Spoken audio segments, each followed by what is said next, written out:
बहुत सावधानी से कथा सुनिएगा और अपने चित्त में उतारिए। काशी विश्वनाथ। महाभारत में तो एक संवाद आता है।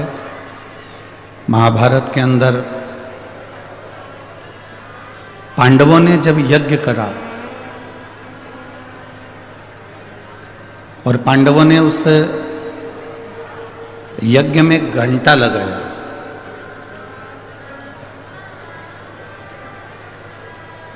पहले यज्ञ का एक नियम था, यज्ञ का एक क्रम था कि जब विद्वान ब्राह्मण यज्ञ कराते थे तो यज्ञ की जो पूर्ण आहुति होती थी, उस पूर्ण आहुति में जो घंटा लगाया जाता था वो अपने आप बज जाता था।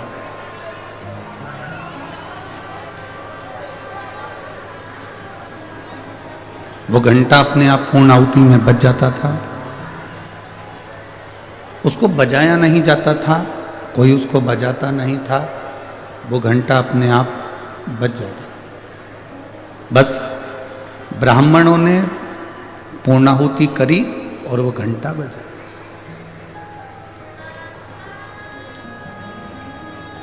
अब पांडवों ने जो यज्ञ करा, उसमें जो घंटा लगा था वो घंटा नहीं बजा। बहुत ध्यान देना कथा की ओर।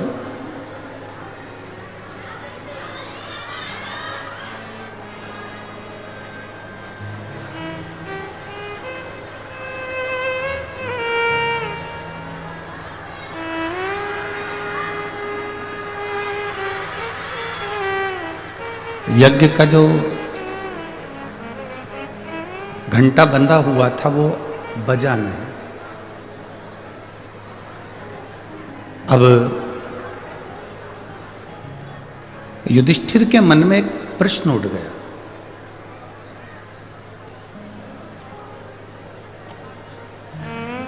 युधिष्ठिर के मन में एक प्रश्न ये जागृत हुआ कि हमने यज्ञ अच्छा करवाया, अनुष्ठान अच्छा करवाया, ब्राह्मण, साधु, संत, गुरुजन भी आए, उन्होंने इस यज्ञ का दर्शन भी किया, अनुष्ठान भी पूरा हुआ, पर ये यज्ञ का घंटा क्यों नहीं बजता? कारण क्या है?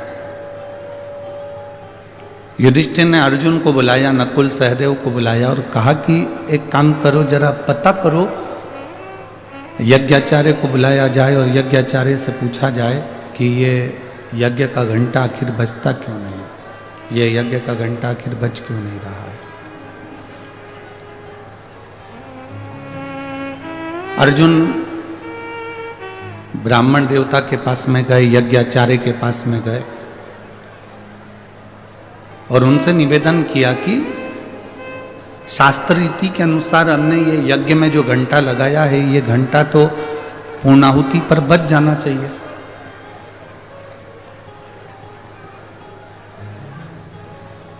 अगर यज्ञ की पूर्णाहुति होती है तो ये घंटा बजना चाहिए।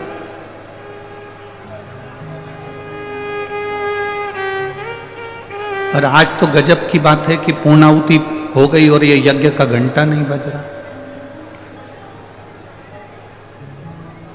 यज्ञाचार्य ने कहा, महाराज जी, हमने तो जो यज्ञ करवाया वो बहुत अच्छा करवाया। हमारी तरफ से जो यज्ञ हुआ है वो यज्ञ में कोई कमी नहीं। फिर कमी कहां पर है? तो यज्ञाचार्य ने कहा, कमी केवल एक जगह पर है। यज्ञ पूर्णाहुति की आपने जो भंडारा प्रसादी रखी है, भोजन जो रखा है, और आपने कह दिया कि भंडारा है, भंडारा है, भंडारा है, भंडारा है, और पूरे नगर में आपने निमंत्रण दे दिया कि भंडारा है, अलाउंस फिरवा दिया, गाड़ी फिरवा दी, सबको निमंत्रण करवा दिया कि भंडारा है। यज्ञाचार्य ने कहा, इसमें एक गलती कहीं ना कहीं हो रही है। यज्ञ दो तरह का होता है, जिसमें साकल्य दी जाती है, आहुतियां दी जाती है। एक यज्ञ वो है और दूसरे नंबर का यज्ञ वो है, आपने पूरे नगर में जो भोजन का निमंत्रण दिया, और नगर में जो भोजन का निमंत्रण दिया उसमें से कोई ना कोई एक व्यक्ति, दो व्यक्ति भोजन करने नहीं आए, भंडारे का प्रसाद लेने के लिए नहीं आए, इसलिए ये यज्ञ का घंटा नहीं बजा।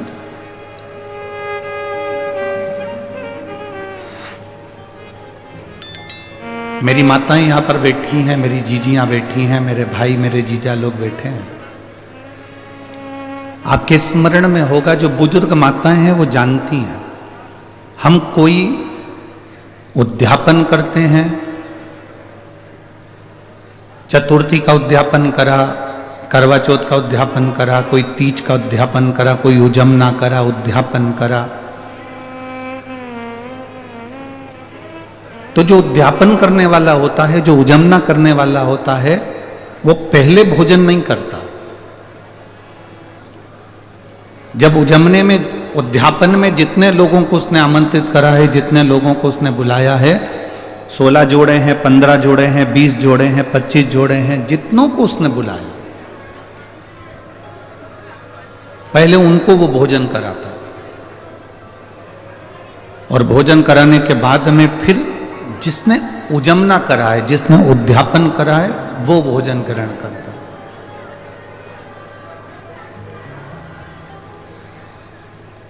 अब यज्ञाचार्य जी ने कहा कि आपने जो घंटा बांधा है वो घंटा तो बज जाता, पर कोई ना कोई भूखा जरूर है, कोई ना कोई भूखा रह गया।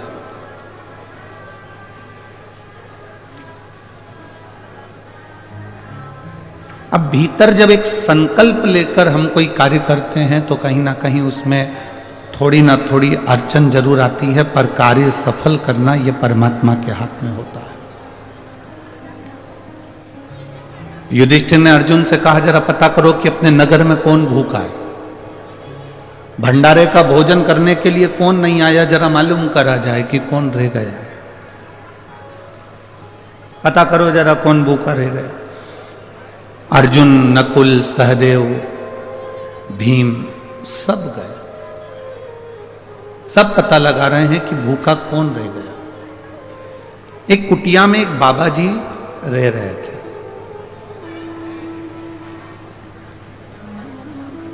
एक कुटिया में एक संत रह रहे।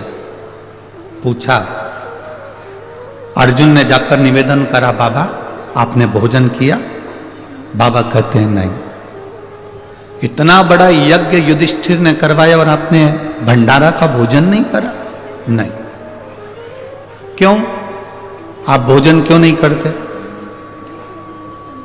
आप भोजन करने क्यों नहीं जाते?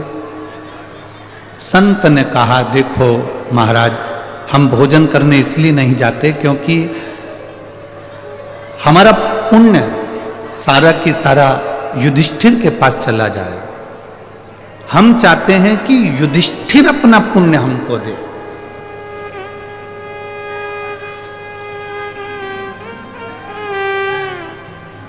जिसने अपनी जिंदगी में 1000 अश्वमेध यज्ञ करे हों, हम उसके घर में भोजन कर सकते हैं।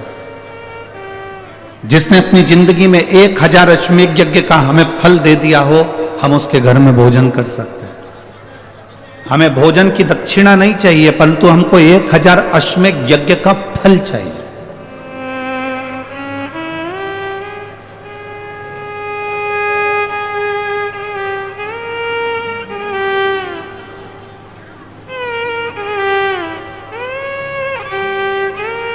हमें 1000 अश्वमेध यज्ञ का जो संकल्प का फल दे दे कि हमने 1000 अश्वमेध यज्ञ करे हैं और हमने आपको जी 1000 अश्वमेध यज्ञ का फल दिया, तो हम भोजन करने को तैयार। इतने में अर्जुन ने कहा, बाबा हमने हमारी जिंदगी का पहला अश्वमेध यज्ञ करा है, आप इसका फल ले लो। संत ने कहा, नहीं नहीं, हम एक अश्वमेध यज्ञ का फल नहीं ले सकते, हमको तो 108 अश्वमेध यज्ञ का फल चाहिए। अर्जुन की आंखों में जल भर गया। युधिष्ठिर, नकुल, भीम सब स्तुप्त होकर देखते रहे, सब स्तुप्त होकर देख रहे।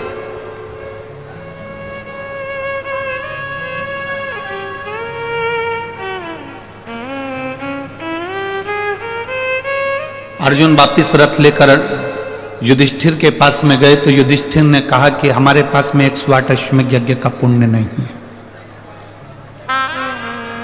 हमारे पास में 108 अश्वमेध यज्ञ का पुण्य नहीं है, नहीं तो हम उस संत को दे देते और अपने घर में भोजन करा देते।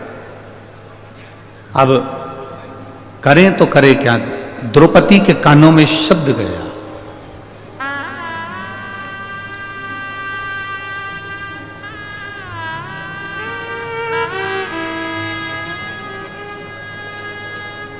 दुनिया के लोग भले स्त्री को, नारी को, दुनिया के लोग भले स्त्री को, नारी को अशुद्ध मानते हों, कह देते हों कि नारी, कई लोग स्त्री के ऊपर, नारी के ऊपर कमेंट्स कर देते हैं, शब्दों की बाण कर देते हैं, शब्दों पर शब्द कर देते हैं।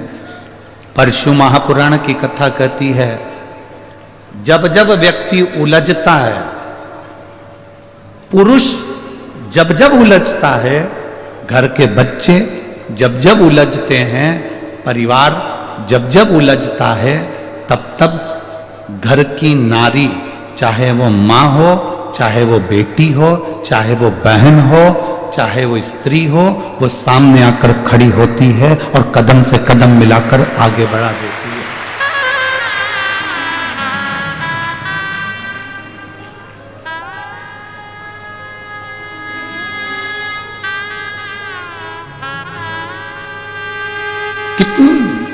जरा विचार करिएगा, एक पति पत्नी को गालियां देता है, एक पति पत्नी को थप्पड़ मार देता है। मदिरा के नशे में जब पति होता है तो पत्नी पर कहीं जूता फेंक कर मार देता है, कहीं बेल्ट से मार देता है, कहीं बर्तन से मार देता है, कहीं अपशब्द कह देता है।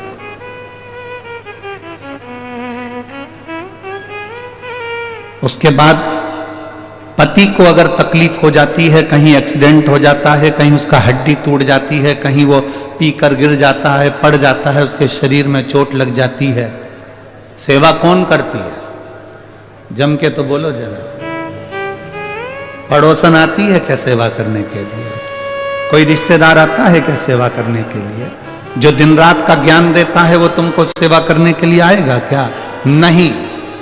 जितनी सेवा कोई नहीं करेगा, उतनी सेवा जिस पत्नी को उसने थप्पड़ मारा है, जिस पत्नी को उसने अपशब्द कहा है, जिस पत्नी को उसने ताने दिए हैं, वो नारी उसकी सेवा में लगी रहती है, भले वो कैसा भी, कुछ भी। एक स्त्री का जीवन कोई साधारण जीवन है?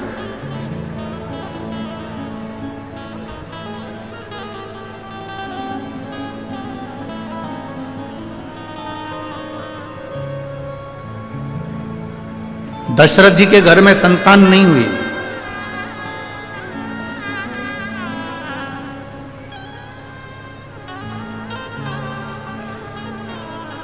गुरु बाबा को बुलाया गया। गुरु बाबा से कहा कि बाबा वशिष्ठ को बुलाकर, गुरु बाबा को बुलाकर कहा गया कि मेरे घर में औलाद नहीं। बाबा ने कहा कोई शिव का भक्त आए और पुत्र कामेष्ठी यज्ञ करवाए, कोई शिव का भक्त आए और पुत्र कामेष्ठी यज्ञ करवाए तो तुम्हारे घर में औलाद होने में देरी नहीं लगेगी। मेरी 3 धर्म पत्नियां, कौशल्या, केकई, सुमित्रा,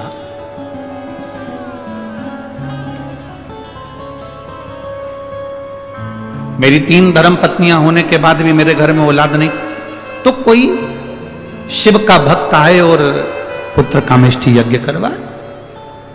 वशिष्ठ बाबा ने तो कह दिया, दशरथ जी के कानों में शब्द पड़ गया, पर वशिष्ठ बाबा से दशरथ जी ने हाथ जोड़कर निवेदन करा कि आप ढूंढो कि यज्ञ कौन कराएगा।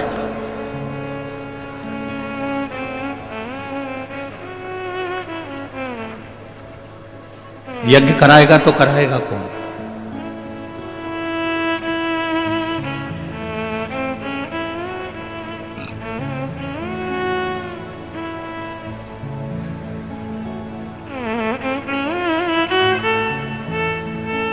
इतना विशाल यज्ञ संतान की प्राप्ति के लिए, पुत्र की प्राप्ति के लिए, इस यज्ञ को कौन करा सकता है? तब वशिष्ठ बाबा ध्यान लगाकर बैठे थे कि इस यज्ञ को कोई शंकर का भक्त कराए, तो उनके स्मरण में आया कि दशरथ जी की माता जी से पूछा जाए।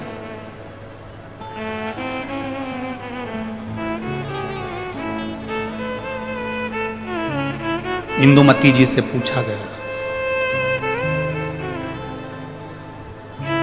दशरथ जी की माता जी से पूछा गया। वशिष्ठ बाबा ने उनसे पूछा, यज्ञ ऐसा ब्राह्मण हो बताओ जो शंकर की भक्ति में डूबा रहता हो, शिव तत्व में डूबा रहता हो, क्योंकि ये पुत्र कामेष्ठी यज्ञ, संतान की प्राप्ति का यज्ञ केवल एक कर सकता है और वो शंकर का कोई भक्त कर सकता है।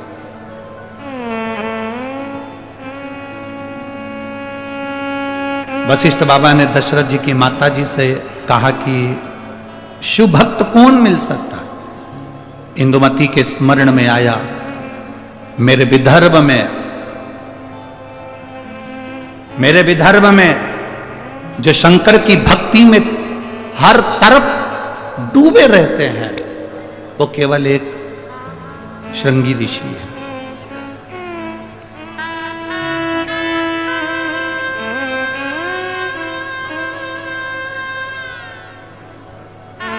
स्कंद पुराण के कभी स्मरण में विदर्भ को पढ़ना, स्कंद पुराण के विदर्भ को यदि आप पढ़ेंगे तो विदर्भ में आप पढ़ेंगे कि दशरथ जी की माता जी ने, इंदुमती जी ने कह दिया वशिष्ठ बाबा से, आप चिंता मत करो, अगर पुत्र कामेष्ठी यज्ञ करवाना है तो मेरे मायके में विदर्भ में जो हमारे घर के राजगुरु हैं श्रृंगी बाबा, उनको निमंत्रण दिया जाए। एक स्त्री मार्गदर्शक बन जाती है, एक स्त्री मार्ग बताने वाली हो जाती है, उनको बुलाया जाए। ये अमरावती की धरा से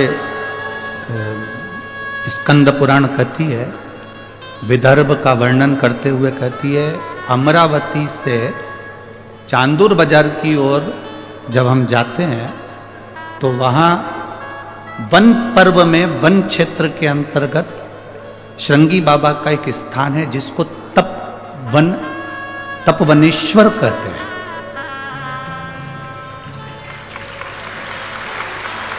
जिसको तपवनेश्वर कहते हैं। आप लोग गए हैं? जरा जम के बोलो। अच्छा,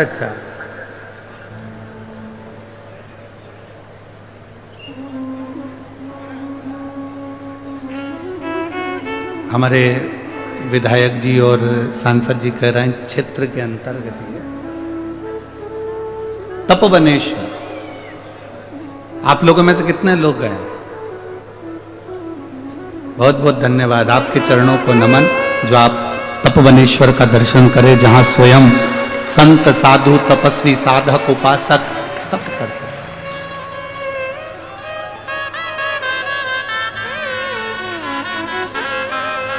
तपवनेश्वर, जहां पर श्रृंगी बाबा बैठकर तप साधना में लीन थे, तप में लीन।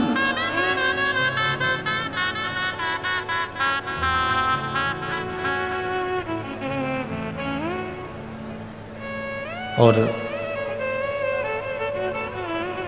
दशरथ जी की माता जी ने खबर करवाई अपने पीहर में, दशरथ जी के ननिहाल में, कि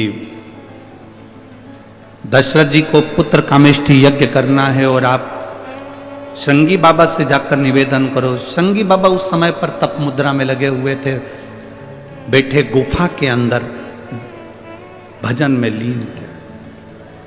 जब कोई राजकीय कार्य होता था तो श्रृंगी बाबा निकलकर उस गुफा से आते थे और विदर्भ राज के पास में बैठकर उनको ज्ञान दिया करते। संत साधु गुरुजन का एक काम है, जब राज सिंहासन को तुम्हारी जरूरत पड़ती है तब राज सिंहासन पर जाकर आप अपने ज्ञान को, अपने उद्बोधन को, अपनी समझ को जरूर देना चाहिए। पर जब राज सत्ता को अपनी जरूरत नहीं है, उस समय पर बैठकर केवल भगवान शंकर का भजन करो, राम का भजन करो, कृष्ण का भजन करो, शिव का भजन करो। फिर राजसत्ता की ओर जाना उत्तमता नहीं है।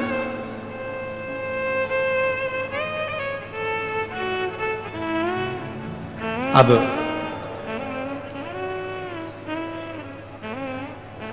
खबर कराई इंदुमती जी ने और खबर पहुंची विदर्भ राज के पास में। सुंदर कौंडन्यपुर में खबर जाती है और वहां पर खबर मिलते ही विदर्भ राज ने जाकर निवेदन करा श्रृंगी बाबा से, मेरी बहन का बेटा यज्ञ कर रहा है और आप जाकर यज्ञ पूर्ण करवाओ, क्योंकि उनको संतान की प्राप्ति चाहिए। श्रृंगी बाबा ने कहा कि पुत्र प्राप्ति के लिए, संतान प्राप्ति के लिए, और मैं जाऊं, मुझे ही क्यों आमंत्रित करा? तो शिव महापुराण की कथा कहती है,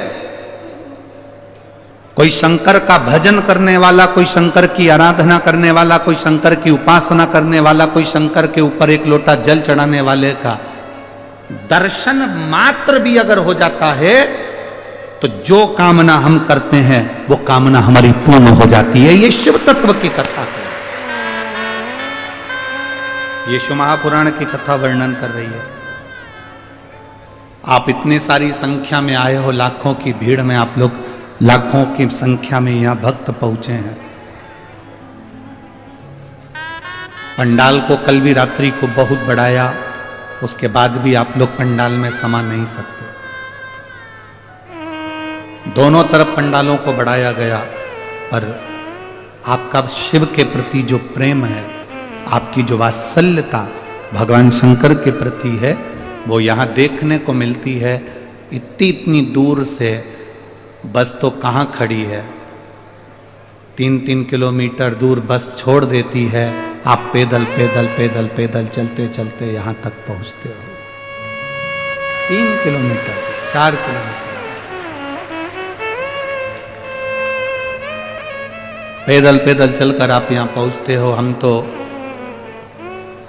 आदरणीय सांसद महोदय जी से और विधायक महोदय जी से और महाराष्ट्र के प्रशासन से, अमरावती के कलेक्टर महोदय, एसपी डीएसपी महोदय से निवेदन करना चाहेंगे इस व्यासपीठ से कि बुजुर्ग लोगों को आने में बहुत पैदल चलना पड़ रहा है, इसलिए पार्किंग थोड़ी पास में दी जाए।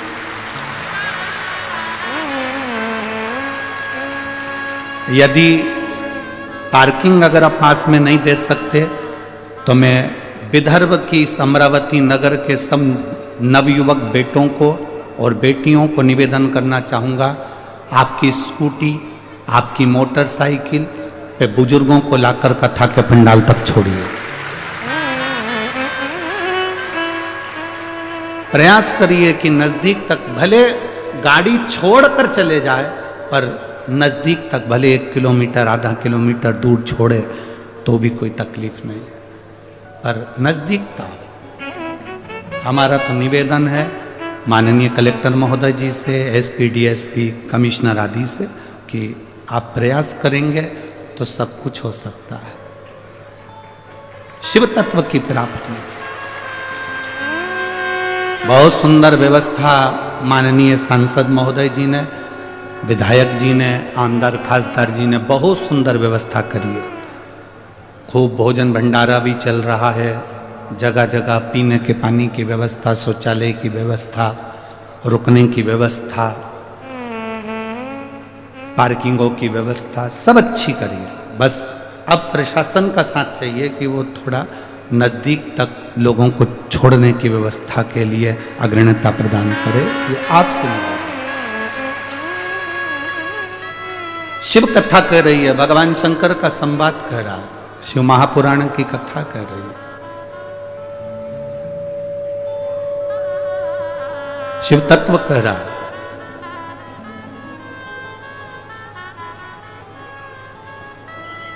तपोवनेश्वर में जाकर श्रृंगी बाबा को विदर्भ राज ने निमंत्रण भेजा, और निमंत्रण भेजा तो तपोवनेश्वर के श्रृंगी बाबा आए। राजा से पूछा क्या बात है? दशरथ जी पुत्र कामेष्ठी यज्ञ करना चाहते हैं, आप उस यज्ञ को पूर्ण कराओ। श्रृंगी बाबा ने मना कर दिया। श्रृंगी ऋषि ने मना कर। श्रृंगी बाबा बोले मैं नहीं जा सकता, मेरी तप साधना छूटती है, मेरा भजन छूटता है, मेरा कीर्तन छूटता है, मेरा स्मरण छूटता है, मैं नहीं जा सकता, मैं नहीं जाऊंगा। जैसे ही निवेदन किया, श्रृंगी बाबा ने मना करा और जाकर तपवनेश्वर में बैठ गए। तप करने वापस गुफा में प्रवेश कर गए। तब जैसे गुफा में प्रवेश कर तप करने में लीन थे, श्रृंगी बाबा का एक नियम पक्का था कि रोज पार्थिव शिवलिंग का निर्माण करना, उसकी पूजन करना, उसकी आराधना करना। आज पार्थिव शिवलिंग का निर्माण श्रृंगी बाबा बस कर ही रहे थे, आधा शिवलिंग का निर्माण हुआ था। पूर्ण तरह से गोल शिवलिंग बना ही नहीं था, केवल हाथ का स्पर्श किया गया था। इतनी देर में तो देव अधिदेव महादेव प्रकट हो गए श्रृंगी बाबा के साथ। देव अधिदेव महादेव प्रकट हुए और देव अधिदेव महादेव प्रकट होकर तुरंत उसी समय पर बोले श्रृंगी ऋषि से, हे श्रृंगी बाबा, अयोध्या के राजा दशरथ जी यज्ञ करवाना चाहते हैं, आप पुत्र कामेष्टि यज्ञ करवाइए, क्योंकि भगवान नारायण पृथ्वी पर अवतरण होना चाहते हैं, इसलिए अवध में राम आने चाहते हैं, आप करवाओ यज्ञ। आधा शिवलिंग का निर्माण हुआ था, इसलिए आप लोग अगर तपवनेश्वर गए हो, हम तो आज तक नहीं गए, अगर आप लोग तपवनेश्वर गए हो, हम नहीं जा पाए। हम तो कहेंगे सांसद महोदय जी से, विधायक जी से, अगर नज़दीक में हो तो एक बार बाबा के दर्शन अवश्य कराएं, जिससे हमारी भी जिंदगी सार्थक हो, जीवन की सार्थक हो। ऐसी पवित्र भूमि, जिस भूमि से श्रृंगी ऋषि यज्ञ कराने के लिए अयोध्या में जाते हैं, अवधपुरी में जाते हैं, इतनी पवित्र भूमि से, विदर्भ की इस धारा से श्रृंगी ऋषि जाकर जो यज्ञ कराते हैं, राम जी को लाने के लिए पुत्र कामेष्टि यज्ञ करवाते हैं, वो श्रृंगी ऋषि के पवित्र भूमि का दर्शन हो, इससे बढ़कर सुख और क्या हो सकता है। तपवनेश्वर हम नहीं गए, परंतु स्कंद पुराण कह रही है, वहां पर जो शिवलिंग होगा वो पूर्ण तरह से गोल नहीं होगा, शास्त्र में लिखा है। क्यों?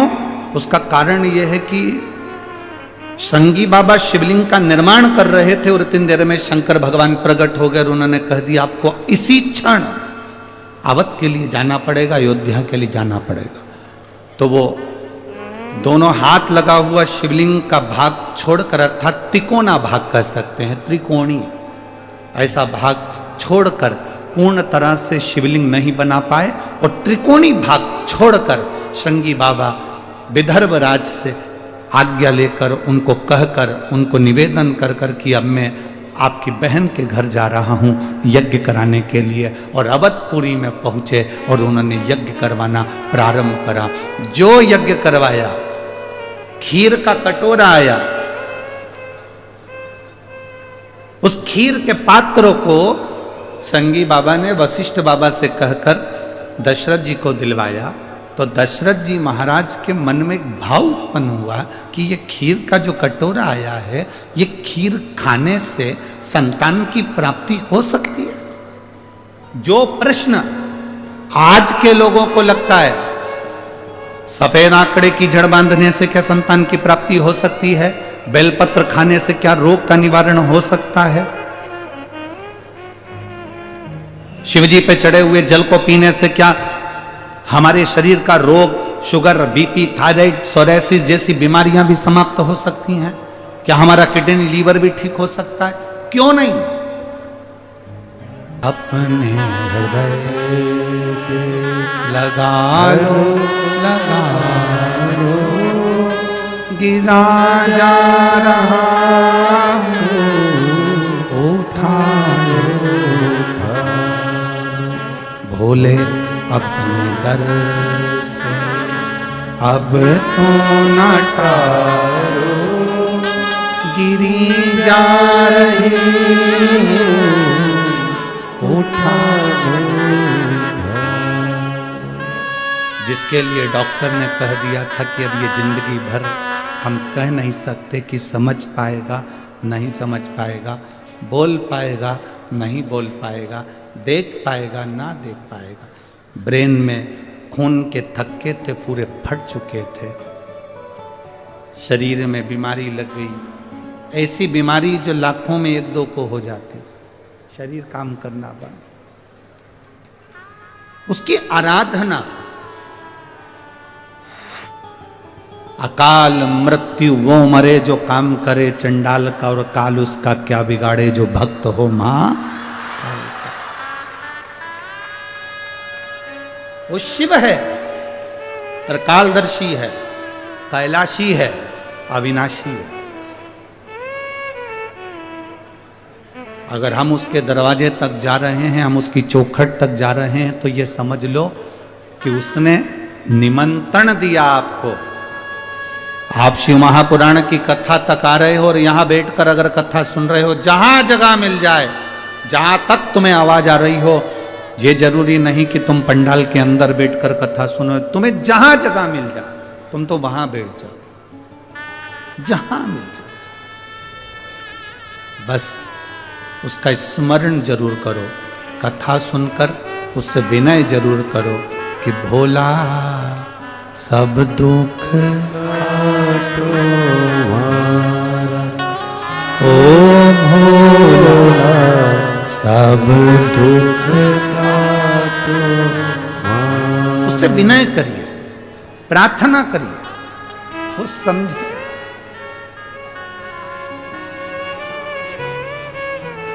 हमने कल भी कथा में कहा था, भीड़ बढ़ाने के लिए शिव महापुराण में बिल्कुल मत आना। भीड़ बढ़ाने के लिए कभी शिव महापुराण में मत आना। किसी के प्रेशर में शिव महापुराण में बिल्कुल मत आना कि तुम्हारे ऊपर कोई दबाव दे रहा हो, आना ही पड़ेगा, जाना ही पड़ेगा, जाना ही पड़ेगा। प्रेशर में शिव पुराण की कथा में मत आना, भीड़ बढ़ाने मत आना, किसी को दिखाने मत आना। शिव महापुराण की कथा में अगर आना है तो ये सोच कर आना कि मैं मेरे बाबा से बात करने जा रही हूं, मेरा पिता वहां बैठा, मेरा शंभू वहां बैठा। किसको?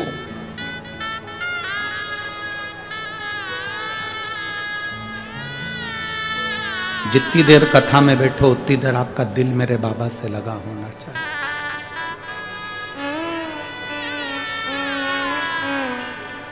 कथा सुनते सुनते सुनते सुनते जिस समय तुम्हारे शरीर की रोमावलियां खड़ी हो जाएं, जिस समय तुम्हारे रोम रोम खड़े हो जाएं, उस समय पर समझ लेना कि मेरा बाबा तुम्हारे गले लग चुका है और तुम्हारी समस्या का हल कर चुका है।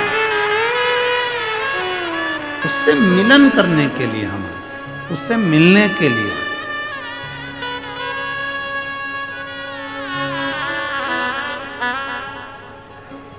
दशरथ जी ने पूछा, क्या ये खीर प्रसाद कौशल्या केकई सुमित्रा पाएंगी, संतान का सुख होगा? वशिष्ठ बाबा ने कहा, शिव भक्त भगवान शंकर की आराधना करने वाले श्रृंगी ऋषि का हाथ का स्पर्श हुआ। अब केवल शिव भक्त के हाथ का स्पर्श हुआ तो इतना फल मिल सकता है। जिस शिवलिंग की तुम पूजन कर रहे हो उस पे चढ़ा हुआ जल, उस पे स्पर्श करा हुआ बेलपत्र जब हम खाते हैं, धारण करते हैं, तो विचार करना क्या हमारी जिंदगी की सार्थकता नहीं बनती है? सारी समस्या का हल बोल बम का नारा है बाबा। क्या हमारे दुख नहीं कट सकते?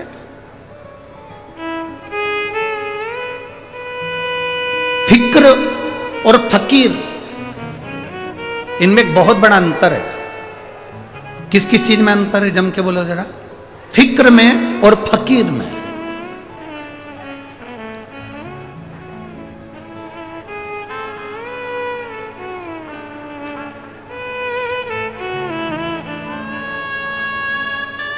फिक्र, चिंता व्यक्ति को निगल जाती है। फिक्र, चिंता मनुष्य को खा जाती है। फिक्र में और फकीर में जमीन और आसमान का अंतर है।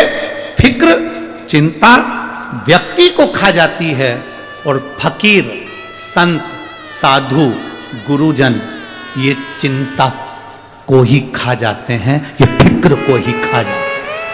कोई फिक्र नहीं। रोटी मिली ठीक है, ना मिली ठीक है, आसन मिला ठीक है, ना मिला ठीक है, जगह मिली ठीक है, ना मिला ठीक है। जितने शिव भक्त कथा को सुनने के लिए आते हो, यह बनकर जाना कि आप एक शंकर के भक्त हो। कहां बैठे हो, कौन सिंहासन तुम्हें मिला है, कौन जगह तुम्हें मिली है, उससे कोई मतलब नहीं। तुम ये सोच कर जाओ कि जमीन पर बैठे हो तो मेरा कंकर शंकर मेरे साथ में है। मैं शिव महापुराण की कथा श्रवण करने के लिए,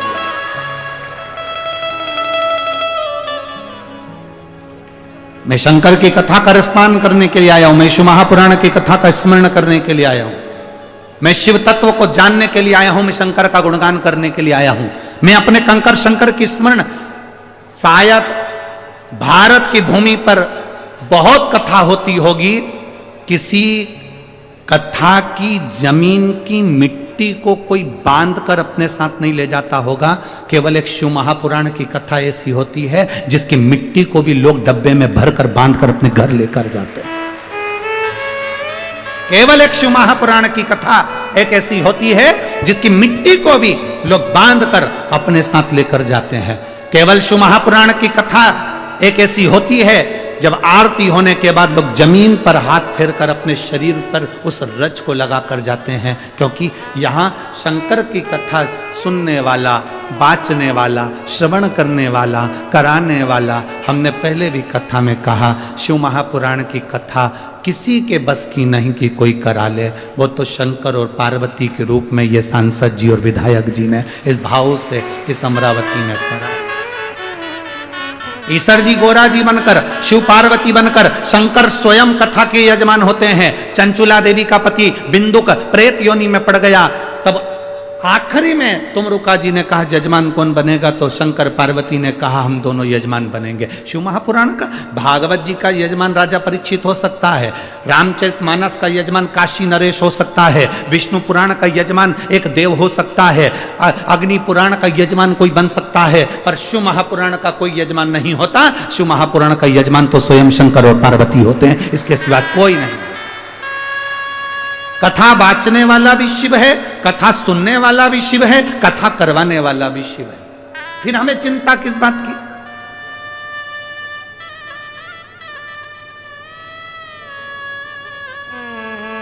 रोड पर से चलकर आओगे, कथा के मंडप तक पहुंचोगे, तब तक तुम्हें पानी की भी याद आएगी, बहुत थक गई हूं पानी पी लो।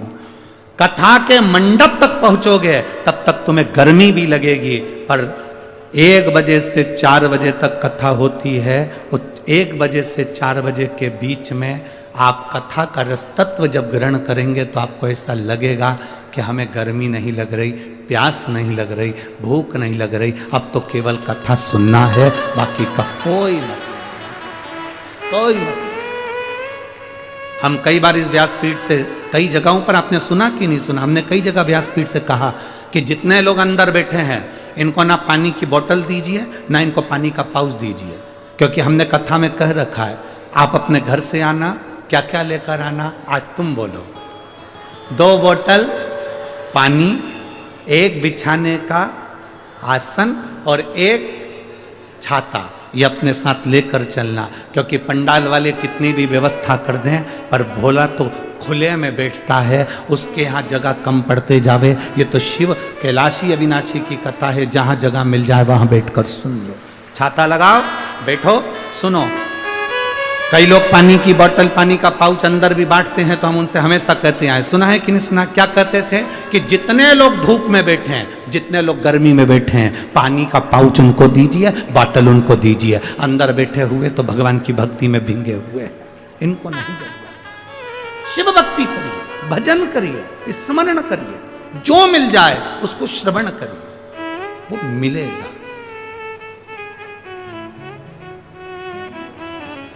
वो प्राप्त हो।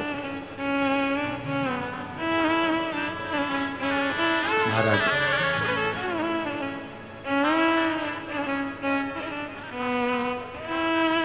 जब श्रृंगी बाबा पहुंचे, पुत्र कामेष्ठी यज्ञ करवाया, तब माता कौशल्या, केकई और सुमित्रा जी के गर्भ से संतान की प्राप्ति। मेरी जीजियों, 20 साल 25 साल भी शादी को हो गए और संतान नहीं है तो चिंता ना करना, एक बार बाबा की भक्ति जरूर करना। तुम रुकेश्वर महादेव का नाम लेना, तुम रुका जी का नाम लेकर रजोधर्म के 7वें दिन सफेद आंकड़े की जड़ लेकर शंकर के शिवालय पर से 21 बार घुमाकर नंदी के पास खड़े होकर शिव को देखते हुए अपनी कमर में उसको लाल धागे में जरूर बांधना। प्रतिदिन शिव जी को 1 लोटा जल जरूर चढ़ाओ, उस जल का आचमन करो, नंदी के पास बैठकर जल का आचमन कर कर फिर अपने घर की ओर जाओ। मेरा बाबा आपकी सूनी गोद में देगा जरूर, ये निश्चित है, वो खाली नहीं। एक पत्र है,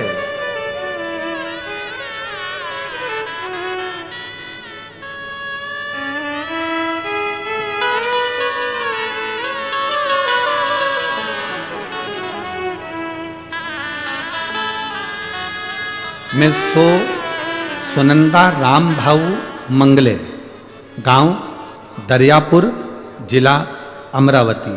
मेरा मोबाइल नंबर ये है, कहीं बैठी हैं तो हाथ हिला सकती हैं, आप ही हैं, दोनों हाथ हिला दो ऐसा। मैं सुनंदा राम भाऊ मंगले, गांव दरियापुर, जिला अमरावती। मोबाइल नंबर मेरा ये है। मैं गुरुदेव इस व्यासपीठ को नमन करने के लिए और धन्यवाद देने के लिए आई हूं। मैंने बाबा का जो अनुभव देखा है, मेरे घुटनों में तकलीफ थी, डॉक्टर के हिसाब से ऑपरेशन कराना था, पर बेलपत्र का सेवन कर कर मैंने अपने घुटने ठीक कर लिए। दूसरा मेरा अनुभव बताती हूँ। मेरे बेटे की शादी को कई साल हो गए थे, संतान का सुख नहीं था। हम 1 साल इंतजार करें, 2 साल इंतजार करें, 3 साल इंतजार करें, 4 साल इंतजार करें, 5 साल इंतजार करें, इसे इंतजार करते रहे, पर संतान का सुख नहीं आया। तब हमने शिव महापुराण की कथा को श्रवण किया पहली बार और अपनी बहू से कहा, तू भले विश्वास कर मत कर, पर मेरा शंकर के प्रति विश्वास है कि मेरा घुटना ठीक हो गया तो तेरी भी गोदी बाबा जरूर भरेगा। तो एक काम कर, पशुपति व्रत कर, सफेद आंकड़े की जड़ का प्रयोग कर, तुम रुका जी का नाम लेकर कमर पर जड़ को बांध। मेरी बहू ने पशुपतिनाथ का व्रत मेरे कहने पर किया। मैं बाबा का क्या वर्णन करूं गुरुदेव। बहू को तो विश्वास नहीं था, पर मेरे भोलेनाथ पर भरोसा पूरा था। मेरा बेटा भी शिव जी के मंदिर जाने लगा, 1 लोटा जल चढ़ाने लगा, आचमन करने लगा। मैं बाबा का क्या गुणगान करूं। पशुपति व्रत करा और व्रत करने का केवल 1.5 महीना ही बीता था और मेरी बहू का गर्भ ठहर गया। मैं बाबा को नमन करती हूँ, बाबा को प्रणाम करती हूँ कि बाबा की कृपा से हमारे यहाँ संतान का सुख हुआ। ये बाबा की कृपा है। मैं बाबा को नमन करने आई। बधाई आपको बहुत बहुत। दोनों हाथ हिला दो एक बार। श्री शिवाय नमस्तुभ्यम। शिव तत्व इसी को कहते हैं, भगवान शंकर का गुणगान इसी को कहते हैं। आपका विश्वास जितना दृढ़ होगा, आपका भरोसा जितना दृढ़ होगा, शिव को मिलने में देरी नहीं। शंकर मिलता है, मिलेगा, प्राप्त होता है। महाराज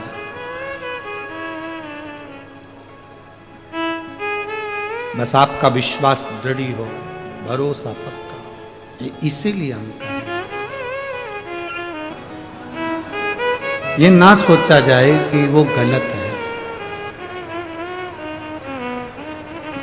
व्यक्ति को मंजिल तक पहुंचाने की सामर्थ्यता भी रखती है।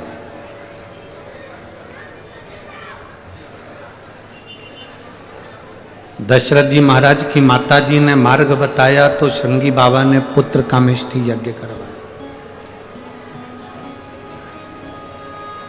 मंदिर यज्ञ का वो घंटा नहीं बजा, युधिष्ठिर, नकुल, सहदेव, भीम सब सोच में पड़ गए कि वो 108 अश्वमेध यज्ञ का पुण्य कौन दे।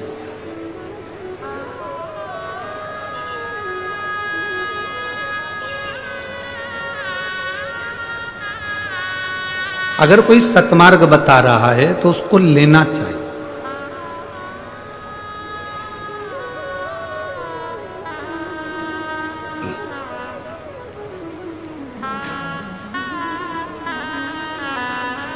दुनिया के लोग अच्छी बात को ग्रहण नहीं करते, एक बात के दो मायने निकाल लेते हैं। आपने कहा कि साहब भोजन कर लो तो लोगों को लगेगा कि हमको जबरदस्ती जल्दी से खिलाना चाहते। कभी कभी एक बात की दो बात हो जाती है। जैसे एक पत्नी ने पति से कहा, सुन रहे हो? पति बोला क्या है? बाथरूम में कपड़े पड़े हैं, धो दोगे? नहीं तो बाद में मैं धो दूंगी। अब पति क्या मायना ले इस बात का कि बाद में ये कपड़े धोएगी कि मुझे धोएगी? अंदाजा लगा।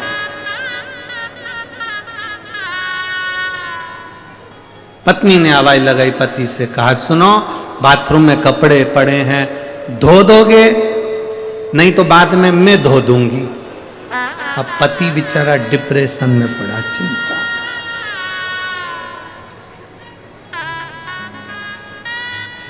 धोऊं कि नहीं धोऊं? ये दुनिया की सोच है। लोग कहते हैं कि साहब बिल्ली रास्ता काट गई। अरे बोलो तो जम के सही है। कोई लोगों ने कह दिया बिल्ली रास्ता काट गई। हम तो कहते हैं बिल्ली के रास्ता काटने से जितना खतरा नहीं है, उससे ज्यादा खतरा इंसान को इंसान काटने से।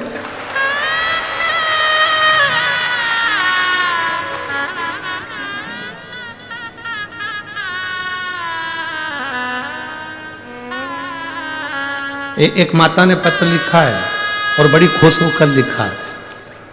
उसके पत्र को पढ़कर हमको भी हंसी आ रही हो। मेरा नाम सरला ओम प्रकाश जायसवाल है। मैं कारंजा लाड़ खेड़ी कारंजा लाड़ खेड़ी खेड़ा, तुम समझ गए ना? बस तो फिर खेड़ी है कि खेड़ा तुम जानो, ठीक है। कारंजा लाड़ देश देश की रहने वाली हूं। कहीं बैठी हैं क्या? कहीं बैठी हो तो हाथ हिला सकती हैं। है वो? अच्छा, उधर बैठी हो। श्री शिवाय नमस्तुभ्यम, प्रणाम। एक बार हाथ हिला तो बड़ी खुश दिख रही हो।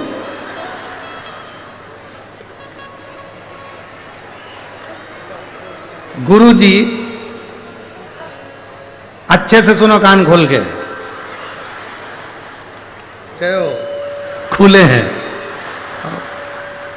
मेरा कोटि कोटि प्रणाम। एक बार आपने कथा में कहा था, कथा के पंडाल में शिव भक्त आते हैं, उनका मुंह झूठा करा दो तो भगवान छप्पर फाड़ के देता। मैं कथा सुनकर अपने गांव कारंजा से आकोला चली गई। 70 रुपए की मैंने आइसक्रीम खिलाई।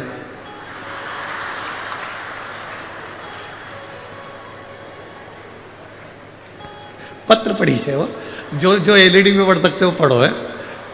गुरुजी, 7 दिन की तो कथा थी, आगे पीछे का 1-2 दिन निकाल लो तो पूरे 11 दिन लगे, ठीक है। अब तुम तो कह देते हो कि 7 दिन की कथा है, पर हमारा तो पूरा 1 महीना जाता है ना, ठीक है। मैंने 70 रुपए की कुल्फी खिलाई। अब मैं बाबा को यहाँ प्रणाम करने के लिए आई हूँ, साथ में बहुत सारा सामान खिलाने का भी लाई हूँ। उसका कारण ये है, 70 रुपए की जो मैंने कुल्फी खिलाई थी आकोला में, मेरे बाबा ने लाखों में मुझे दे दिया, इसलिए मैं फिर आ गया, वापिस आ गई मैं। ओ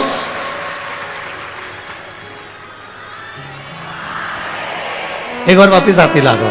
श्री शिवाय नमस्ते, प्रणाम। गुरु जी सबको तो खिलाती हूं, तुम रह गए।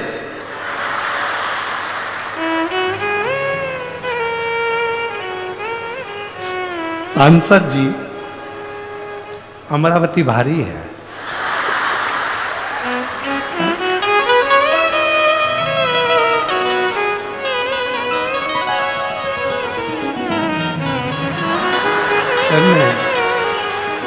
तुम रह गए। और गुरुजी, खुशी की सबसे बड़ी बात मैं आपको बता रही हूं।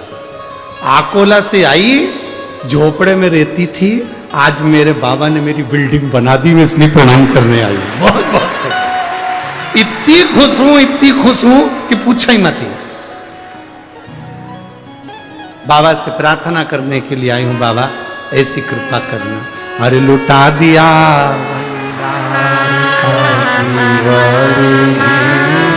कर दिया माला ये शिव भक्ति है, ये ओघड़ भक्ति है। इसको ओघड़ी भक्ति कहते। बैठो बहन, बैठो। इसको शिव भक्ति कहते। आप शंकर से हृदय की बात कहते हैं। हमने कहा यहाँ लोग 5 रुपए का 10 रुपए का लोगों को पानी पिला कर जाते हैं, मुंह झूठा करा कर जाते हैं। कोई अपने घर से बेसन रोटी बना कर लाता है, वो खिला जाता है। कोई अपने घर से कोई पूड़ी बना कर लाता है, वो खिला जाता है। कोई मुरमुरे लेकर आता है, भेल बना कर खिला जाता है। ये उसने तो दिया, बीज बो दिया। अब उस वृक्ष को लगाना और उसमें फल लगाना मेरे देवाधिदेव महादेव के हाथ में है। वो क्या देगा, कैसे देगा, वो जान सकते, उसके ऊपर नहीं था। बोल बम का नारा है, बाबा एक सहारा। शिव तत्व की प्राप्ति। युधिष्ठिर, नकुल, सहदेव, भीम, अर्जुन जब अंत में मौन होकर बैठ गए कि हमारा ये यज्ञ का घंटा नहीं बजेगा, कब तक नहीं बजेगा, जब तक वो संत भोजन नहीं करेगा। और संत को भोजन कराना मतलब 108 अश्वमेध यज्ञ का पुण्य देना। अब 108 अश्वमेध यज्ञ जिसने करे हो वो दे दे।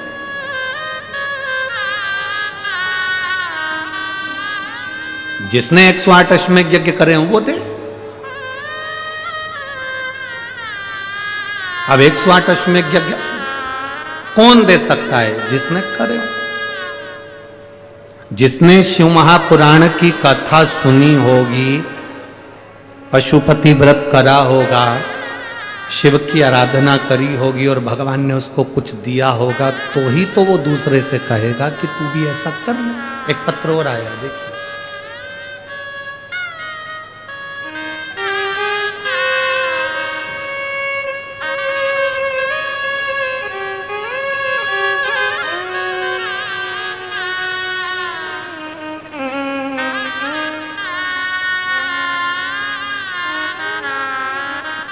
आरोही अजय मेजम,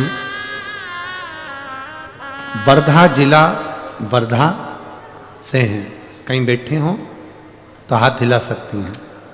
मेरा नाम आरोही अजय मेजाम है। मेरे पापा का नाम अजय मेजाम है। हम लोग वर्धा के रहने वाले हैं। कहीं बैठे हैं तो हाथ हिला सकते हैं। दिख गए? हाँ, हाथ हिलाओ एक बार। हाँ ठीक है, बिल्कुल पीछे दोनों हाथ हिला दो एक बार। वापिस। हाँ ठीक है, दिख रहे हैं। गुरुदेव, 2022 में जून के महीने में मेरे पापा के मुंह में छाला हो गया। डॉक्टर से जांच कराई, जांच में उन्होंने कैंसर बताया। डॉक्टर ने कहा नागपुर के ही कैंसर हॉस्पिटल में लेकर गए, ऑपरेशन कराया। ऑपरेशन कराने के कुछ ही दिन ठीक रहे, उसके बाद में वापिस छाला आया और डॉक्टर ने 4th स्टेज का कैंसर कह दिया। 4th स्टेज का कैंसर बोला। आपके माता पिता आए हैं? हाथ हिलाओ जरा। आए? हाथ हिलाओ एक बार वापिस। ठीक है। 4th स्टेज का कैंसर मेरे पिताजी को कह दिया गया। हमने डॉक्टर से पूछा इसका कोई इलाज है, तो उन्होंने कहा कि अब इसका ऑपरेशन भी नहीं हो सकता, अब तो ले जाओ सेवा करो। केवल 4 से 5 महीने का टाइम दिया डॉक्टर ने कि इससे ज्यादा इनकी जिंदगी नहीं है। गुरुदेव बॉम्बे दिखाया तो उन्होंने कह दिया ये कैंसर तो पूरे शरीर में फैल चुका है, आप 2-3 महीने बस इनकी सेवा कर लीजिए, इससे ज्यादा कुछ भी नहीं। कोई दवाई, कोई कीमो, कुछ नहीं, आप इनकी सेवा करो। गुरुदेव मई 2023 को हम सीहोर गए, वहां से रुद्राक्ष लाए। पापा मम्मी का हाथ लगवाकर उस रुद्राक्ष को पानी के लोटे में डाल देते तांबे के कलश में, और सुबह शिव जी को चढ़ाकर उनको पिला देते। पर गुरुजी कोई आराम नहीं लगा। बाद में फिर जांच कराई तो मालूम पड़ा कि कैंसर पूरे शरीर में फैल चुका है और अब 1-1.5 महीने के मेहमान। कथा में हमने सुना था कि रुद्राक्ष का जल बड़ा भारी होता है, उससे सब रोग ठीक होते हैं। मेरे पापा को बाबा बचाओ। हम फिर वापिस उस रुद्राक्ष के जल को देने लगे। गुरुदेव एक गलती हमसे हुई, हम जब रुद्राक्ष लेने के लिए सीहोर गए तो बाहर किसी ने कह दिया कि हमारे पास में रुद्राक्ष मिल जाता है, तो हम उनसे ही वो रुद्राक्ष पैसे से खरीद कर लिया। हमारे गांव के लोगों ने कहा कि सीहोर में जो रुद्राक्ष मिलता है वो निःशुल्क मिलता है, फ्री में मिलता है, आप वहां से मांग कर बाबा को प्रणाम कर लाओ। हम फिर वापिस सीहोर गए।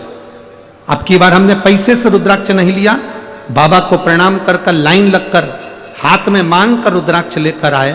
हमारे हाथ में उन्होंने शाही लगाई, हमने बाबा का नाम लेकर रुद्राक्ष लिया। उस रुद्राक्ष को पानी में गलाया, शिव जी को चढ़ाया, वो पानी हमारे पिताजी को देना चालू करा। आज डॉक्टर भी आश्चर्य में हैं, जिन्होंने 2 महीना बोला था, आज मेरे पिता को 1 साल हो गया, मेरे पिता ठीक हैं। और मेरे माता पिता दोनों यहाँ पर शिव महापुराण को प्रणाम करने आए हैं। उनका कैंसर की रिपोर्ट अब ठीक आ रही है और कोई तकलीफ उनके शरीर में नहीं है। उन्होंने दुकान पर जाना प्रारंभ कर दिया है और अपना काम खुद करना प्रारंभ कर दिया है। गुरुजी मैं नमन करती हूँ, व्यासपीठ को प्रणाम करती हूँ। अब ठीक है बाबू, हाथ हिलाओ एक बार वापिस। श्री शिवाय नमस्तुभ्यम। बैठिए। हर हर महादेव। शिव तत्व है, ओघड़ी है शंकर, त्रिकालदर्शी है शिव। और तेरी कृपा बिना न हिले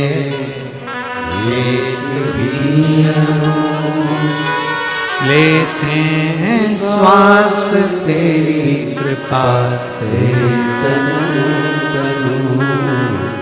हे गंगाधार मुक्ति द्वार ओंकार, भोले ओंकार आयो शरती शंभु बखान क्या करूं मैं राखों के ढेर का, चपटी भभूत में खजाना कुबेरा।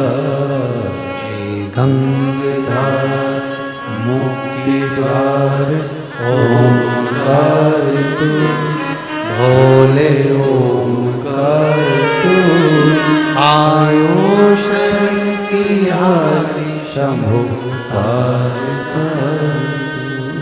शिव कृपा करता है। कैसे कृपा करता है, कब कृपा करता है, ये उसके ऊपर निर्भर।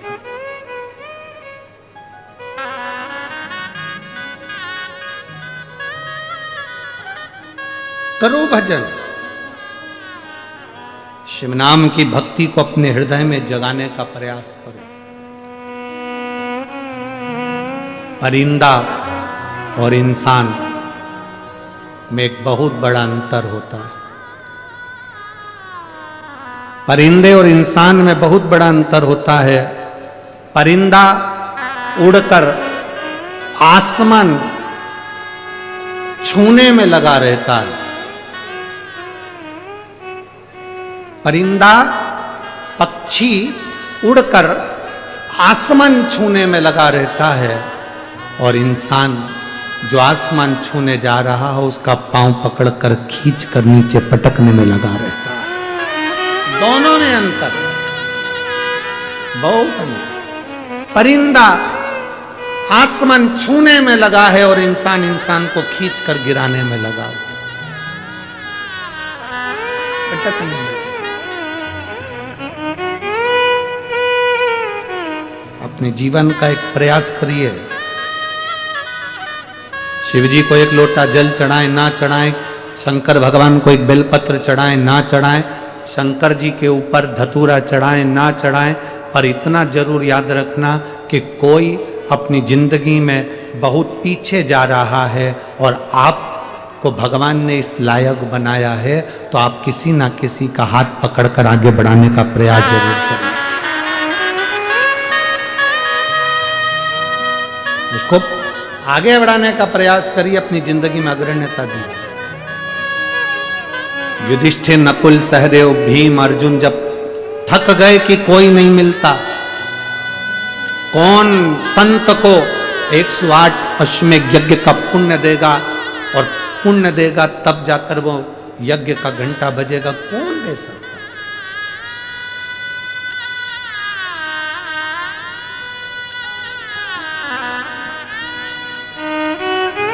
तुम्हारे शरीर में जब कष्ट होगा, उसकी पीड़ा को, बहू आएगी तुम्हें चाय दे जाएगी, बेटा आएगा तुम्हें दवाई दे जाएगा, डॉक्टर आएगा तुम्हें चेक कर जाएगा, सिस्टर आएगी तुम्हें इंजेक्शन लगा कर चली जाएगी, पर तुम्हारे शरीर की पीड़ा तुम्हें भोगना है। कोई दूसरा भोगेगा क्या? नहीं भोग सकता। तुम्हारे कर्म की गति को तुम्हें जानना है। इसीलिए हम बार बार कहते हैं, अरे मत बुरे कर्म कर बंदे वरना पछताएगा, भगवान की आंखों से तू बच नहीं पाएगा, तू बच नहीं पाएगा। अरे ओ ज्ञानी मत करना, अरे ओ अज्ञानी मत करना,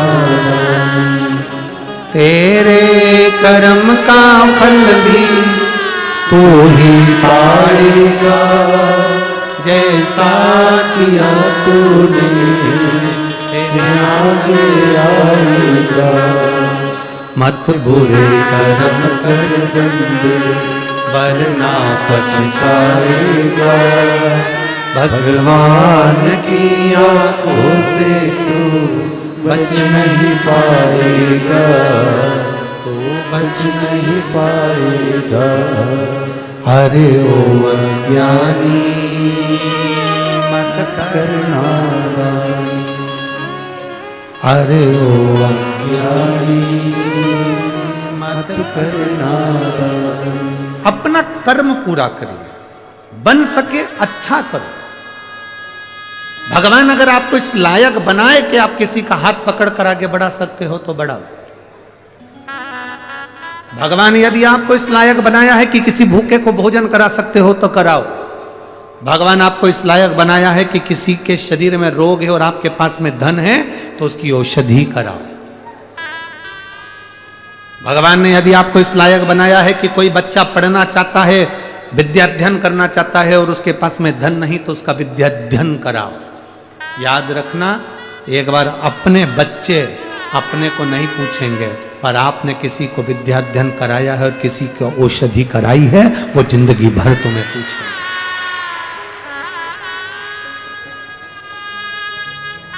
तुम कुछ बनो ना बनो, कोई कहे कि तुम सीए बन रहे हो, कोई कहे तुम इंजीनियर बन रहे हो, कोई कहे तुम मिनिस्टर बन रहे हो, कोई कहे तुम मंत्री बन रहे हो, कोई कहे तुम कलेक्टर बन रहे हो, कोई कहे तुम एसपी बन रहे हो, कोई कहे तुम कमिश्नर बन रहे हो। तुम कुछ बनो मत बनो, पर शिव महापुराण की कथा कहती है एक अच्छा इंसान जरूर बनो, एक अच्छा मनुष्य बनो। लोग कहते हैं गुरुजी शेयर मार्केट रोज गिरता है। हम कहते हैं इंसान भी तो शेयर मार्केट जैसा हो गया, रोज ही तो गिर रहा है।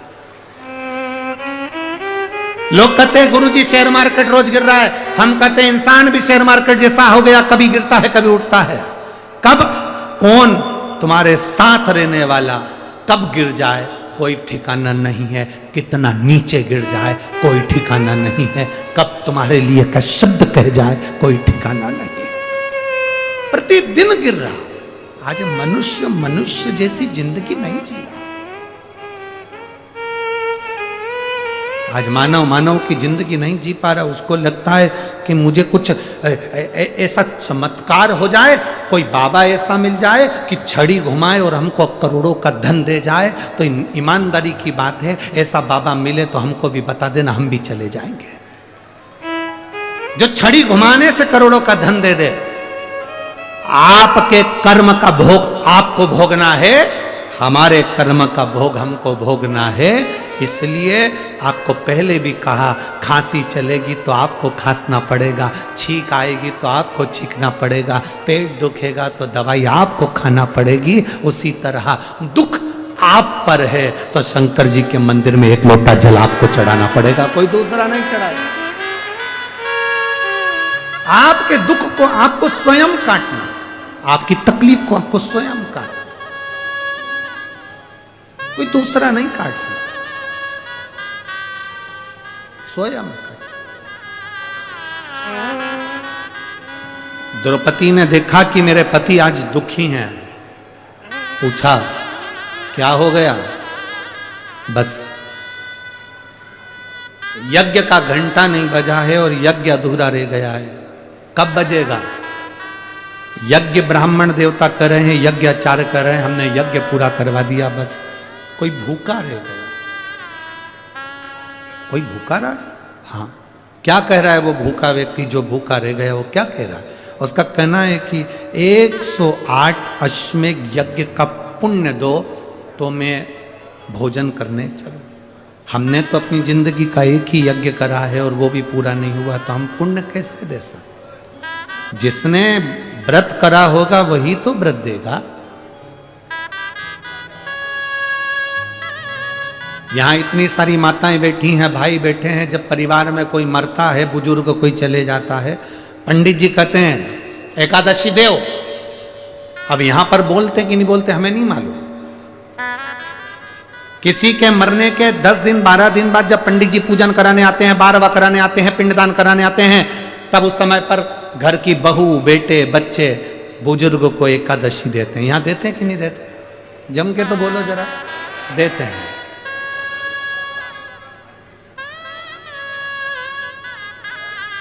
कब देते हैं? जब वो चला गया। कहां दी तुमने? यहां कि वहां जाके? जम के बोलो जरा। यहां। शिव महापुराण की कथा क्या कह रही है? जगन्नाथपुरी में एकादशी उल्टी लटकी है। करें आप लोगों ने दर्शन? कितने लोगों ने करे दर्शन? मंदिर के बाहर एकादशी उल्टी लटकी है जगन्नाथपुरी में, क्योंकि श्रीमद् वल्लभाचार्य जी ने मायावाद का खंडन करा था। वहां जगन्नाथपुरी में एकादशी को उल्टी लटकाया गया। क्यों लटकाया गया? कभी पूछा जगन्नाथ जी में जाकर कि आपके यहां एकादशी उल्टी क्यों लटकी है? इस एकादशी ने करा क्या था जो तुमने उल्टा लटका दिया? पूछना था आपको जाकर।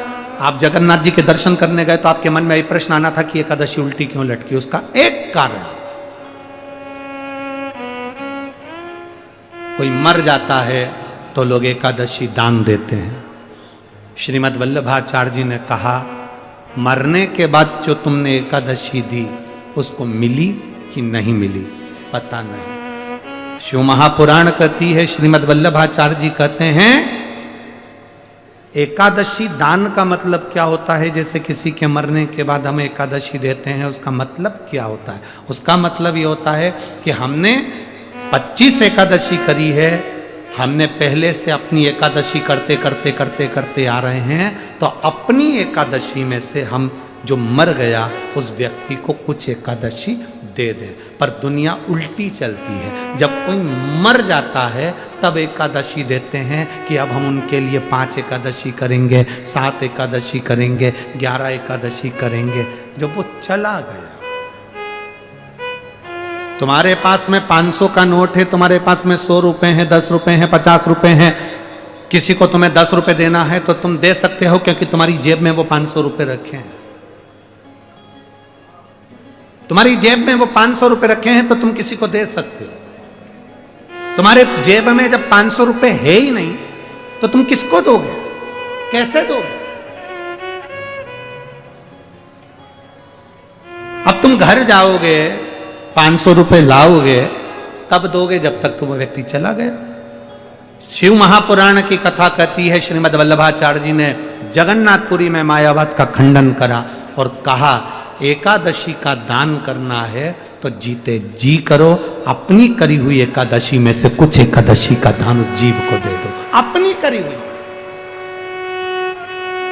हम उल्टा करते हैं, जब कोई चला गया, पंडित जी ने कहा एकादशी दे दो, मैं 5 एकादशी इनको देती हूं। अब 5 एकादशी तुम करते रह रहे हो कि अब मैं दूंगी उनको। मैंने अगली एकादशी कर ली, 1 हो गई, 2 हो गई, 3 हो गई, 4 हो गई, 5 एकादशी तुमने अब दी। जब वो चला गया, अपने जीते जी स्मरण कर कर उसको दो। हमने जब 108 अश्वमेध यज्ञ करे ही नहीं तो हम दान कहां से दे दें? हम कैसे दे सकते हैं? द्रौपदी ने कहा तुम चिंता मत करो, मैं चलती हूं, संत को मना कर लेकर आती हूं। अब बुद्धि देखिए और विवेक देखिए। आपका चलकर शंकर के मंदिर तक जाना देखिए, आपका पैदल चलकर शिव महापुराण तक आना देखिए। यहां एक महिला बैठी हैं जो सोते सोते दंडवत करती करती यहां पहुंची है।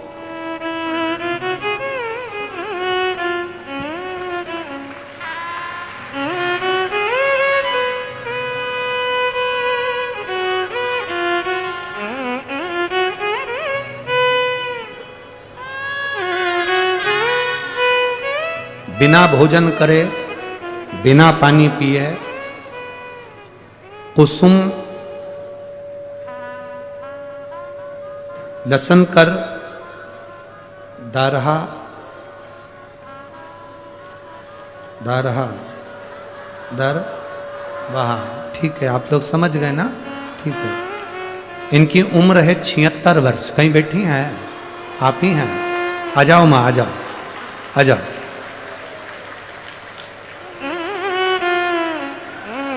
ये जिला स्टेडियम से हनुमानगढ़ी तक लोट लगाती लगाती आई है और बिना खाए पिए, एक संकल्प था इनका, जिन्होंने पहले कुछ मन्नत मांगी थी और बाबा ने पूरी करी, तो यहां लोट लगाती लगाती 76 वर्ष की आयु में यहां पहुंची है। 76 वर्ष। ऐसी शिव भक्ति। कुसुम लसन कर दारभा, 76 वर्ष की आयु है, 76। शिव भक्ति इसी को कहते हैं। अरे लुटा दिया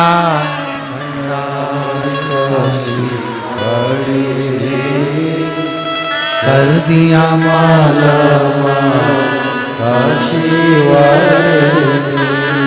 ये हमारे भीतर का एक विश्वास जब जागृत होता है, हमारे भीतर का जब भरोसा दृढ़ होता है, तब हमें शिव भक्ति, भगवान शंकर की शरणागति प्राप्त होती है। तब प्राप्त होती है विश्वास, भरोसा, दृढ़ता मेरे शिव के नजदीक लेकर जाता है, मेरे शंकर के करीब लेकर जाता है, शिव के करीब लेकर जाता है। एक विश्वास जब हमारे भीतर जागृत हो, एक भरोसा हमारे भीतर जागृत हो, जब एक दृढ़ता हमारे भीतर जागृत हो, तब व्यक्ति शिव के नजदीक पहुंच पाता है। शिव के नजदीक। शिव महापुराण की कथा कहती है, भगवान शंकर का संवाद कहता है, शिव तत्व कहता है महाराज। शिव महापुराण की कथा कर रही है। द्रौपदी ने पूछा,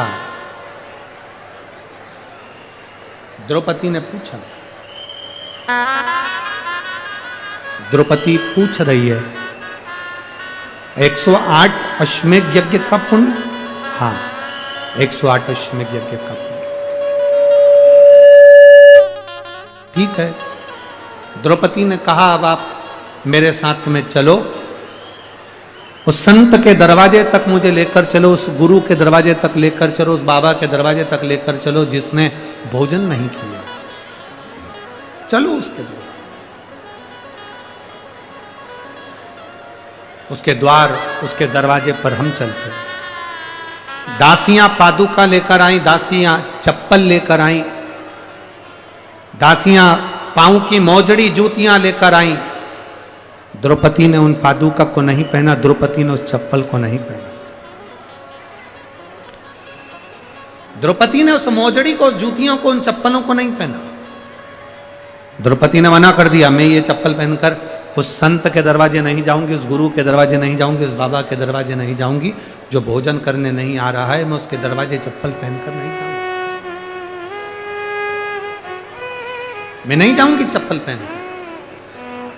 अब द्रौपदी चप्पल को छोड़ दी, पादुका को छोड़ दी, पांव की मोजड़ियों को छोड़ दिया, जूतियों को छोड़ दिया, और द्रौपदी पैदल, रथ लगाया गया, घोड़े जोते गए, बग्गियां लाई गई।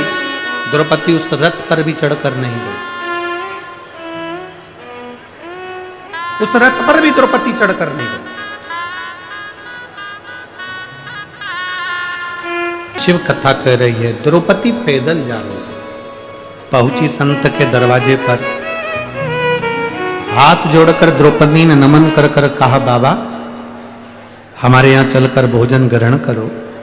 बाबा ने कहा, तेरे पतियों को कहा था द्रौपदी, 108 अश्वमेध यज्ञ का पुण्य दोगे तो मैं भोजन करूंगा। द्रौपदी ने कहा, बाबा हाथ में जल दीजिए, मैं 108 अश्वमेध यज्ञ का पुण्य आपको देती हूं।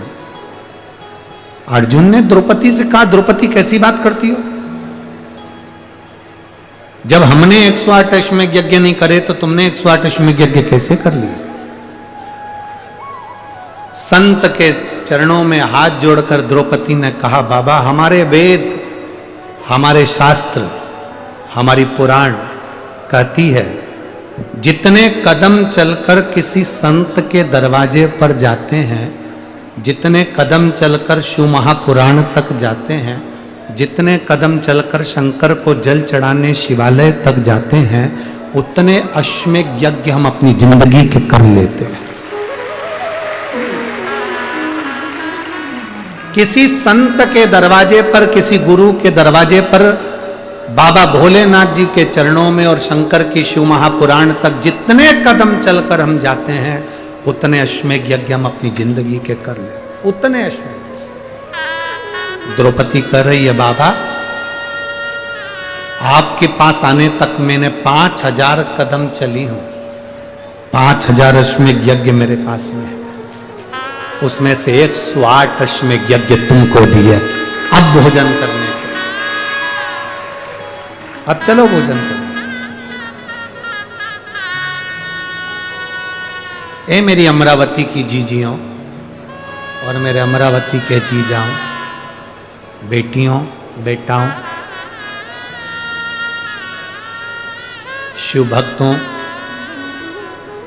केवल इतना सा निवेदन करूंगा कि आप अपने घर से रोज शंकर के मंदिर में जाकर जो 1 लोटा जल चढ़ा रहे हो, जितने कदम चलकर आप शंकर के मंदिर तक जा रहे हो, प्रतिदिन कोई राजा महाराजा 1 बार अश्वमेध यज्ञ करता होगा, पर आप प्रतिदिन रोज कम से कम 50 या 100 अश्वमेध यज्ञ रोज के कर रहे हो, ये आपकी पुण्य है। प्रतिदिन कर रहे हो, ये आपकी पुण्य का। जिस समय पर सती मैया जलकर भस्म हो गई थी,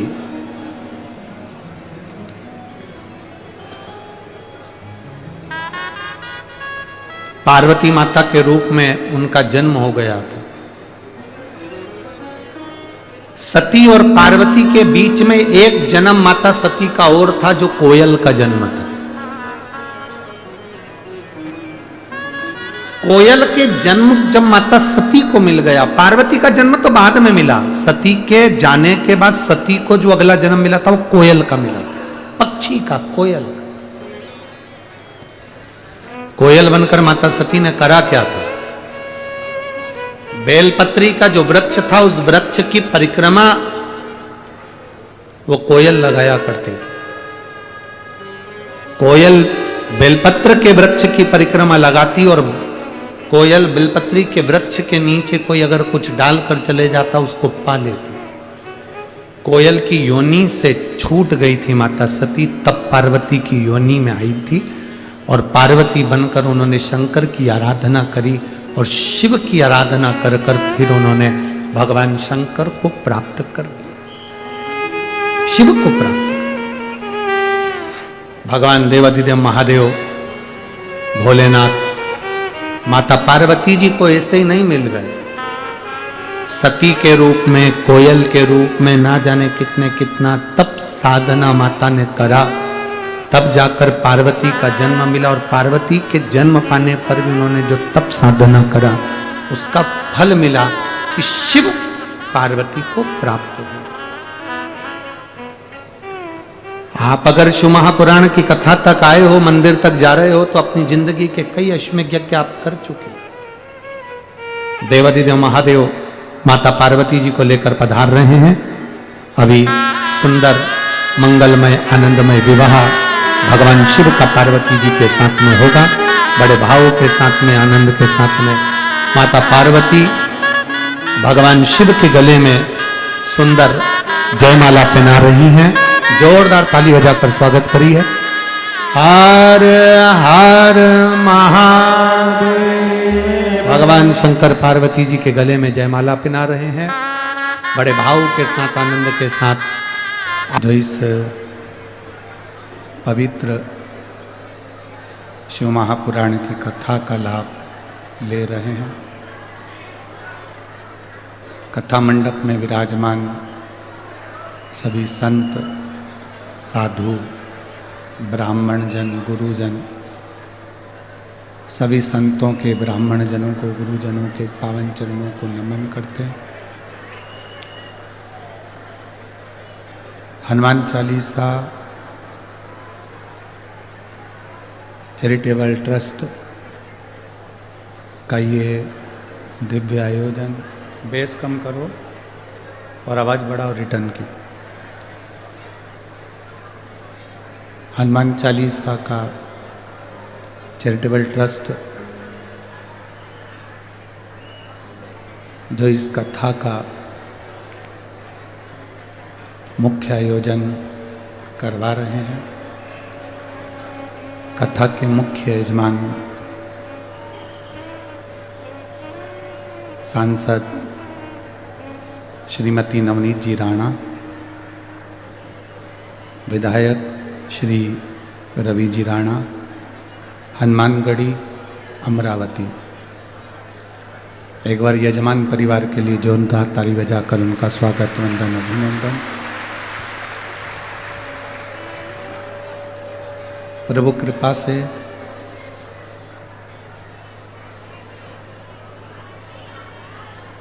जब तक भगवान देवाधिदेव महादेव की करुणा ना हो, कृपा ना हो, तब तक हम भगवान शिव की अविरल भक्ति और मुक्ति की कथा श्रवण नहीं कर पाते हैं।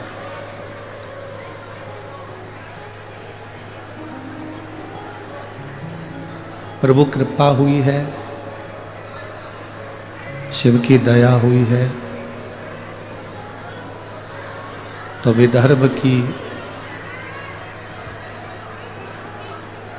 इस पवित्र भूमि पर आप और हम शिव महापुराण की कथा को श्रवण करने के लिए बैठे हैं।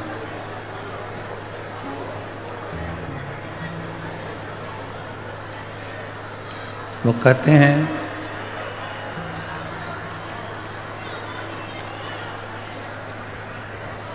जब तक शिव की कृपा ना हो, करुणा ना हो, उनकी उदारता ना हो, तब तक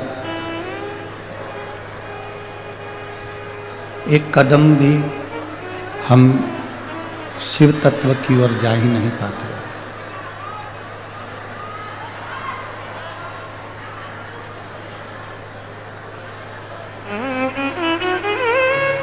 भगवान की करुणा, उनकी कृपा, उनकी उदारता, उनकी दया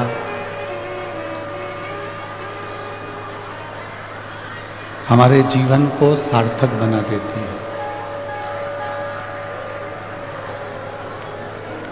आज अमरावती के इस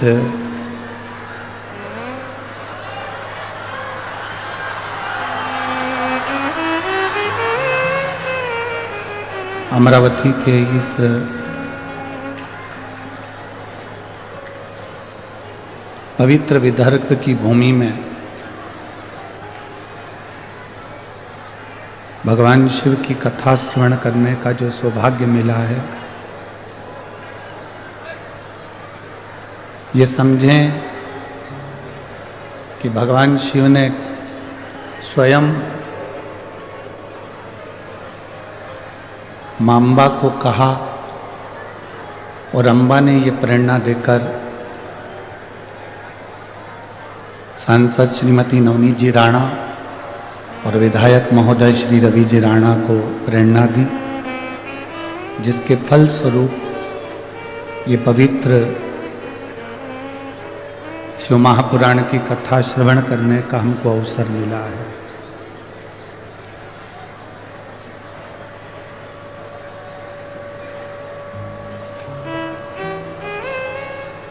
जो शिव तत्व को प्राप्त करने वाला होता है, जो भगवान शंकर की अविरल भक्ति को अपने भीतर उतारने वाला होता है,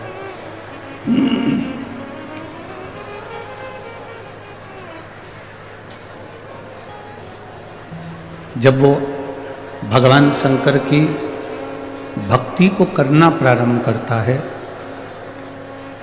भगवान शिव की भक्ति को प्राप्त करना प्रारंभ करता है, तब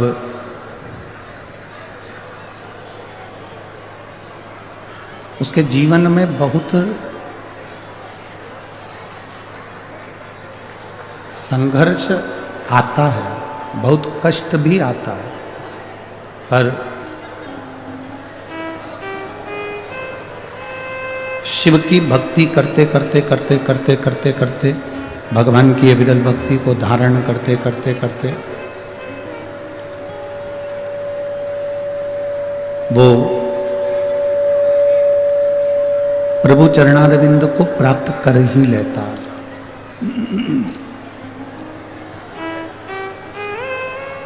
अब जैसे आप लोग बड़ी दूर दूर से कथा को श्रवण करने के लिए आए हो, जहाँ जहाँ से कोई अपने गांव से, नगर से, शहर से भगवान शिव की कथा को सुनने के लिए यहाँ पहुँचे हैं।